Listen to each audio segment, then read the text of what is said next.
오늘은 마늘을 심으려고 준비를 하고 있습니다. 1년 중에 여러 가지 작물을 재배하는데 아마도 마늘이 파종 시기가 가장 늦지 않나 그렇게 생각합니다. 일단 씨마늘을 다듬는 일부터 시작하겠습니다. 오늘 날씨가 추워서 이렇게 히터도 옆에 갖다 놓고 일을 시작합니다. 올봄에 수확했던 마늘들 중에서 제일 커다란 마늘들을 모아서 씨마늘로 사용합니다. 마늘 종자를 준비하다 보면 이렇게 생긴 마늘이 들어가는 경우가 있습니다. 이렇게 되면 이듬해 싹이 두 개가 올라옵니다. 그래서 마늘이 두 개가 달리게 되는데 두 쪽 다 그다지 쓸모없는 작은 마늘이 됩니다. 그래서 이러한 마늘은 종자에서 제외하는 것이 좋습니다. 그리고 육안으로 잘 구분이 안 갈 수도 있는데 이렇게 일부가 썩어 있는 마늘도 있습니다. 이러한 마늘도 종자로 사용하게 되면 싹이 잘 올라오지 않습니다. 마늘종을 뽑지 않으면 씨가 맺힌다고 합니다. 그것을 주화라고 하는데 이런 형태로 씨가 맺히게 되는데 분리를 해보면 아주 작은 마늘처럼 생긴 주화가 됩니다. 그런데 이것을 땅속에 심게 되면 이듬해에는 이렇게 동그란 형태의 통마늘이 나옵니다. 그리고 이 통마늘을 다시 심게 되면 그 이듬해에는 완전한 형태의 마늘이 됩니다.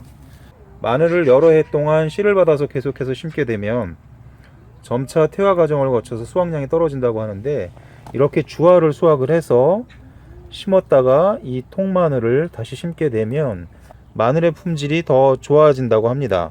그래서 저희는 매년 일정 부분 이러한 주화 마늘을 심어서 이런 통마늘을 수확하게 되고 이것을 보관해 뒀다가 다시 심어서 이러한 완벽한 형태의 마늘을 수확합니다. 따라서 오늘은 주화 마늘도 심을 것이고 그리고 이 통마늘도 심을 것이고 이 완벽한 형태의 마늘도 심으려고 합니다. 이렇게 세 가지 형태의 마늘을 심고 나면 어떤 식으로 성장을 하고 진행이 되는지 간혹 제가 영상을 올릴 테니까 참고하시면 되겠습니다. 지난번에 제가 마늘 심을 밭을 만들면서 이 두 가지 약재를 밭에다가 뿌렸습니다. 바테다라는 이 약재는 뿌리 응애나 고자리 파리를 방지하는 것이고 이 카디스는 흑색 썩음 균핵병을 방지하는 것입니다. 그리고 마늘 종자 소독을 해야 하는데 저는 이 베노람이라는 약재를 가지고 소독을 합니다. 침지하는 방법을 이용하는데 물에다가 이 약재를 타놓고 마늘을 저는 약 1시간 정도 담갔다가 밭에다가 정식을 합니다.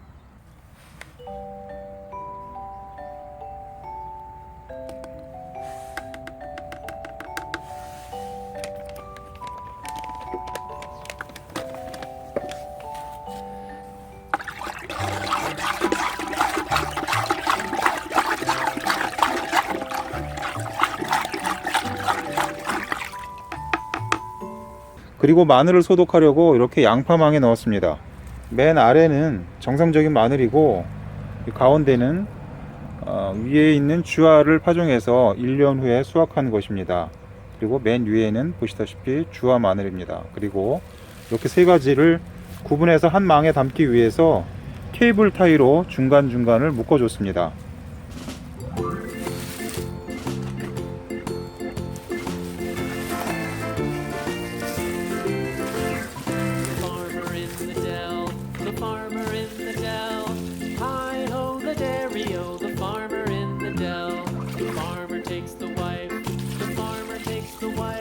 이렇게 침지하는 방식으로 소독을 합니다.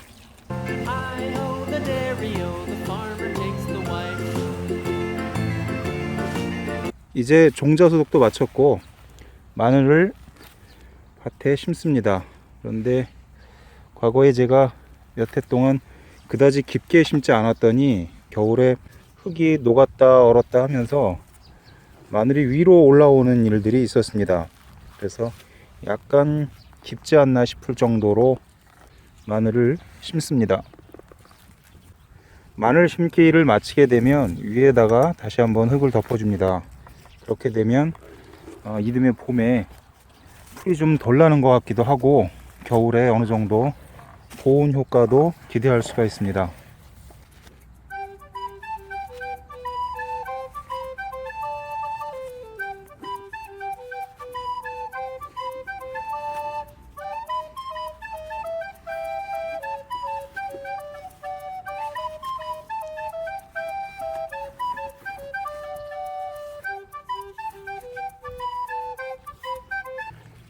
이 마늘은 제가 여러 해 동안 재배를 해보면 비료를 주는 것도 중요하고 여러가지 생장 환경을 맞춰주는 것도 중요한데 봄에 가장 가문 시기에 마늘은 많은 성장을 하게 됩니다. 그렇기 때문에 그 시기에 물 공급을 어떻게 해주느냐 하는 것이 마늘이 제대로 성장하고 크게 자라는데 가장 결정적인 요소가 아닌가 싶습니다.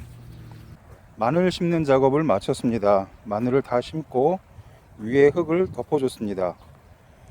여기는 겨울이 되면 거의 영하 20도까지 떨어지는 일이 빈번하기 때문에 흙 덮는 일을 잘 해줘야 합니다. 지금까지 농담TV였습니다. 시청해 주셔서 감사드립니다.